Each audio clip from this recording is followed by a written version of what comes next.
It's a one-of-a-kind journey from the upper Midwest to the clandestine front lines of the Cold War, and from classroom lectures to archaeological expeditions in Egypt's renowned Valley of the Kings. It's the one-of-a-kind life of Dr. Charles Aling as we go on the road with the beloved professor of history at University of Northwestern St. Paul. The good doctor hails from Minnesota's Twin Cities, and he served as an intelligence officer in the United States Army for 8 years, serving in both Washington, D.C. and Germany. He's also been part of multiple archaeological excavations in Egypt, including the excavation of a royal tomb in the Valley of the Kings. He's the vice president of the Near East Archaeological Society, and he wrote the book, Egypt and Bible History from Earliest Times to 1000 BC. And Dr. Aling, a warm welcome to you, sir. It really is a privilege to be talking to you on the road today. Well, it's great to be with you. I always enjoy talking to the folks, and it's good to be with you. Well, thank you once again. Before we get to the beginning of your story, Doc, you are in the cinematic headlines these days, so I want to mention this off the top. It's a new documentary film that's actually coming out this Monday, January the 19th, in which you're interviewed, called Patterns of Evidence, The Exodus, and it's a film that presents compelling, newly recognized patterns of evidence for the biblical Exodus. It's won over 13 awards during the past year from film festivals all over the country, and will be shown in over 650 theaters nationwide, and that includes many here in the upper Midwest. From the investigative filmmaker Tim Mahoney's story of a 12-year quest in search of one question: is there any evidence that the Exodus story really happened? So, Dr. Aling, what can we expect to see from the film, and what angles specifically do you tackle in your portion? Basically, I was asked about evidence regarding, archaeological evidence regarding the life of Joseph in Egypt and his background and the Exodus and why we should believe in it and when it took place. So it was a long day of filming, but it was very fun. I'd never been involved with making a movie before, and I saw what great work it is. It's tremendous work. Sometimes we had to do one scene 10 or 12 times over to get it exactly right. But that's the kind of thing I deal with. I'm one of those talking heads like they speak of. What is the most compelling evidence to you as a student of the period? And I know that's a general question, but you mentioned the life of Joseph specifically. What would you say is the most compelling evidence in your mind that the biblical story is historically the case? Well, one of the things that I've studied in the last 35 years quite extensively is the subject of titles of officials in the Egyptian government. And what I'm excited about is when I read about the titles that Joseph had when he was promoted and served in the Egyptian government. And we see, for example, that he was chief steward of the king and he was vizier, sort of like prime minister, the number one person under the pharaoh. And he held those jobs at the same time. Now, that's virtually an impossibility. It never happens. But recently, a German archaeologist pointed out that there was a man right in the period the Bible would date Joseph to around 1850 BC or thereabouts, who did hold both those titles simultaneously. And that's the only example known in Egyptian history. And I don't believe that person was Joseph because we know his name and his family and so on. But it's interesting to me to realize that there was an example right at the time the Bible would place Joseph in Egypt. And the fact is, I think probably the other man was a successor to Joseph. Joseph probably did so well holding both those jobs that he was the next man was given the same titles. So to me, that's very exciting. Also, there's a tomb that's been discovered in northern Egypt from about the same time period that was the tomb of an Asiatic, a person from Palestine, who had served as an official in the Egyptian government. And it's provable that the man was an official, and it's provable that he was a Palestinian.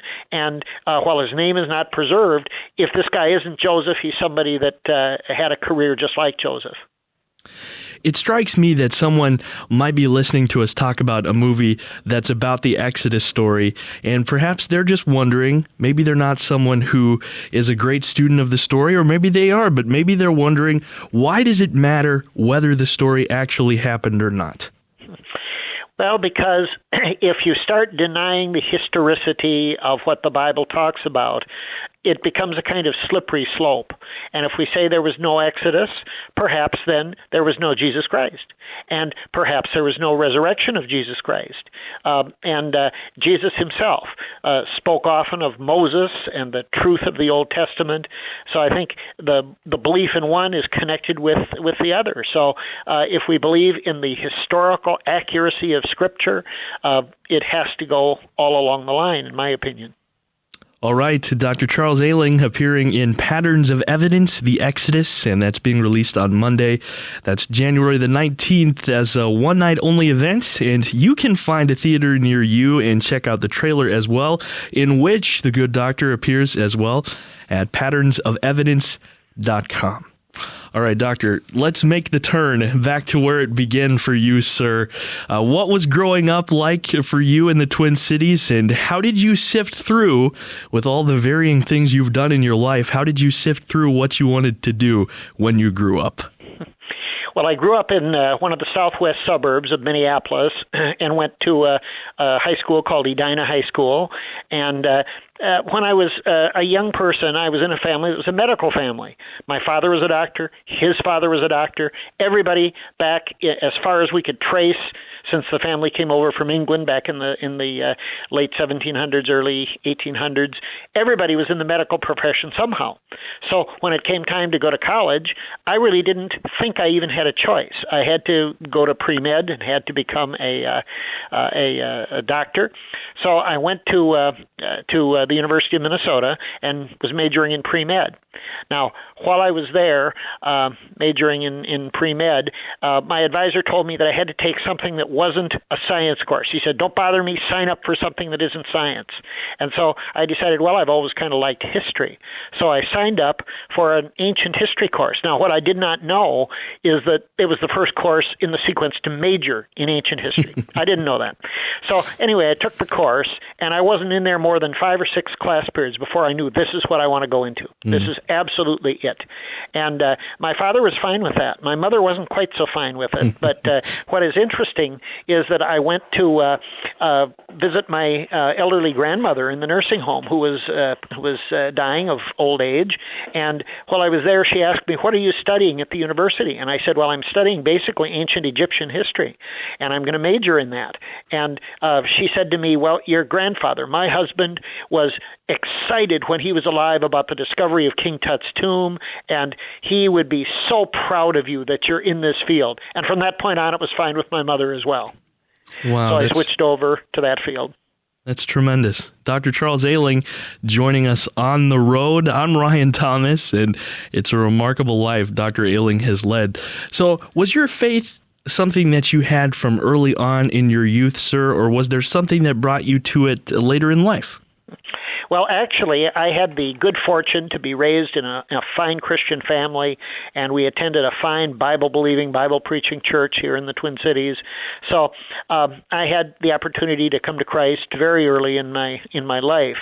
So I was a person of faith when I went to the university. And, one wonders, how is that going to play out when you're dealing with these faculty members? And as you get further along, get into graduate school, you're working more closely with the faculty members, who are many of them atheists, but I didn't have a real problem with that. And my immediate 2 professors that I worked with were both very, very sympathetic to my Christian faith, and they said I could even teach what I believed as long as I approached it from an academic viewpoint.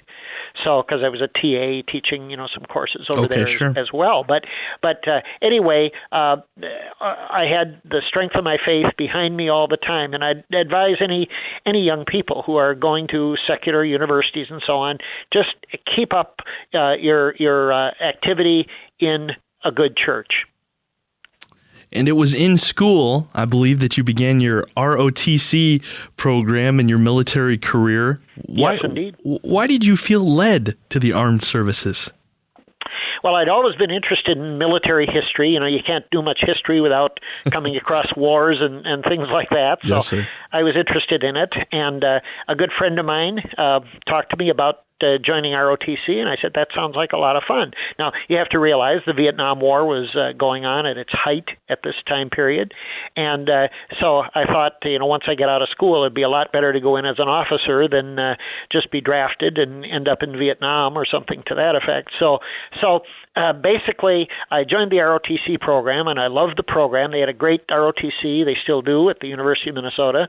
And so when I got ready to graduate from ROTC, you get to choose the branch of the Army that you're going to go into. And they give you 3 choices, and they don't guarantee you anything. They say, we will probably give you one of your 3 choices, but you have to choose 3 branches. So I decided, I told the administration of the ROTC that I would like to choose military intelligence as my number 1 choice. And they told me, they said, don't do that. They said, that is too hard to get into. Nobody gets it. Choose something else. And I said, Colonel, I would like to try it if I could. And so he was not very pleased with me, but he let me try it, and I got it. We're talking to Dr. Charles Aling, professor of history at University of Northwestern St. Paul. I'm Ryan Thomas as we go on the road for Faith Radio, and I have heard you tell a certain story, and so I have to basically ask this question as an excuse to get you to tell this story. But the story of your trek to Cairo, and when we talk about how close the actual life of an Army intelligence officer comes to the reality of being an Army intelligence officer, could you tell that story of your detour to Cairo and having a nice conversation with the Egyptian secret police? I'm there in Egypt, and I'm doing all this excavation, and the country at that time was occupied by the Russian military. There were Russian soldiers all over the place, and that was a little kind of worrying, because in my luggage was the complete uniform of an Army intelligence officer of the U.S. Army. So anyway, one night I was sleeping in my hotel, and there was a knock at the door, and this is about midnight or thereabouts, and it was the Egyptian secret police, and they said, come with us. And they didn't speak much English other than that, so I couldn't ask them any questions, and I was quite scared. I thought, oh boy, they have found out what I can do here, and that I'm an Army intelligence officer. So anyway, I went down to the headquarters with them, and I didn't know what was going to happen. But the man at headquarters there, and this is in the city of, actually not in Cairo, this was in Luxor, Egypt. The man there at the office said, he spoke pretty good English, and he told me, he said, we noticed that there was a mistake in your visa application, and your visa has already expired. So we need you to sign this piece of paper, and then you can go back and go to bed again. So, so I signed the paper and left and went back home, back to the hotel again. Never been more happy to have visa problems in Egypt. That's right. And never so happy to see an old hotel room before in my life. Well, what role did your faith play in the midst of times like this? Because you mentioned that you were understandably afraid. I mean, did God really supply you with the peace and the strength that you needed to get through times like that? Yes, he really did. As I walked down to the secret police headquarters, I could say I was concerned, but really I didn't feel any dreadful fear. I didn't think they were going to pull my fingernails out or anything like that, and that sort of thing could have happened. But yeah, I think one's faith is an important thing, and I still get all kinds of opportunities to speak in churches. I'm practically out every Sunday speaking in a different church on either archaeological topics or historical topics, things like that. That's tremendous. So did your path then, after your military service concluded, did your path take you to Northwestern pretty swiftly, or was there a time period between those two? Yeah, fairly swift. When I was, after I'd come back from my archaeological work the first time, I was employed at a school down in Chattanooga, Tennessee, a Christian college. And when I first finished my doctoral work, I figured, boy, this area is so related to Scripture. Every Christian college must have 3 or 4 people teaching this material. And I found out real quickly that wasn't the case. I finally got a position down in Chattanooga at Tennessee Temple University and taught there. My wife and I taught there for 4 years. And then I got a chance to be, and I was through with the Army by this time, but I got a chance to be dean of a seminary here in the Twin Cities, a brand new seminary that had started in a church. And so I came up and took that position. And so the seminary only existed for about 4.5 years. And at the end of it, I didn't know what I was going to do, but God provided. And I sent a letter of application and got in over here at Northwestern, where I've been ever since. I was when I got here, they didn't have a history department or a history major. And so I got the chance to be in on the ground floor of starting a history department and a history major. And in fact, for the first 26 years of its existence, I was the chair of the history department here at Northwestern, and just relinquished that position last year. Now I'm no longer the chair of the department, but I think 26 years is long enough, going to all those meetings, long enough for anybody. But anyway, I've been here ever since, and got a chance to create the program, create the courses, and it's really been fun. Well, your archaeological efforts, I imagine that really adds a depth to your study of history. What is it about archaeology that you find so fascinating from when you were a youth and discovered it to this day? Well, I think the thing is, when you're out there digging, you never know what's going to come up. You absolutely never know what you're going to find. And it can be difficult at times. The heat is difficult. It was when we were excavating there in the summertime in Egypt, it was about 120 degrees by noon every day. And of course, you have the sickness because you're not used to the food and not used to the water and all that kind of thing. So those are difficulties. And it can be rather dull if you're digging and you're not finding anything. But the minute you find something exciting, that really makes the whole thing worthwhile. For example, when I was there digging the tomb of King I, who is actually the successor of King Tut, the lid to his sarcophagus had never been found. The sarcophagus itself, the box, granite box that they put the coffin in, that was sitting in the tomb and had been taken out about 1920 or something up to the Cairo Museum, but nobody had ever found the lid. And the tomb was filled with debris, about a meter deep off the floor. And it was actually my shift of excavating when we went down and found that lid at the bottom. It had been tipped off the sarcophagus, and it was lying under all this mud and muck. And we tipped it over, and the inscription on it in hieroglyphs was absolutely perfect. And this object, if we, of course, we gave it to the Egyptian Museum there in Cairo. And but if we could have sold that on the open market, I suppose an 18th dynasty Egyptian sarcophagus lid the bidding would probably have started at $250,000. Oh. These are valuable objects, and they don't come up that often. But, of course, we gave it to the Egyptians. It was their territory, their country, and, sure. and we didn't profit by it at all. But that kind of thing is extremely exciting. And also, just the things you might find as you're digging. You might find a pile in a deserted tomb that nobody cares about of mummies. And I tore off a few pieces of mummy cloth, which I brought back, which are particularly fun if you're out speaking in churches. People love to touch a piece of linen that was actually on a mummy. Of course. So all that kind of stuff is really fun to have. Now, another form of work that we did was copying inscriptions. And that's fun, too, because you're not so much looking for something new, but you're looking for, information about history. And it's right there in front of you. Nobody's ever studied it before. And to copy it and translate it, that's very rewarding as well. Dr. Charles Aling joining us on the road today on Faith Radio, and I'm Ryan Thomas. Just statistically, Doctor, from a big picture perspective, and you alluded to it earlier, most people of your intellectual achievement and your academic pedigree don't tend to be people of faith. And no. Why is that, do you believe, and why are you different? Well, part of it has to do with the fact that I'm from the Midwest. That may seem strange, but you find that many, many people who are involved in these academic fields that are a little more esoteric than normal, there are a lot of people that are, and I don't mean to demean them, but there are a lot of people in American history and so on, but there aren't very many people that are into Egyptology. And if they come from areas of the country where there may not be as strong an evangelical influence, I think that accounts for some of it. But the tradition of teaching these fields has always been pretty much a non-faith-based tradition ever since at least the 1880s or so, primarily because of German influence and higher criticism of the scriptures and all of that.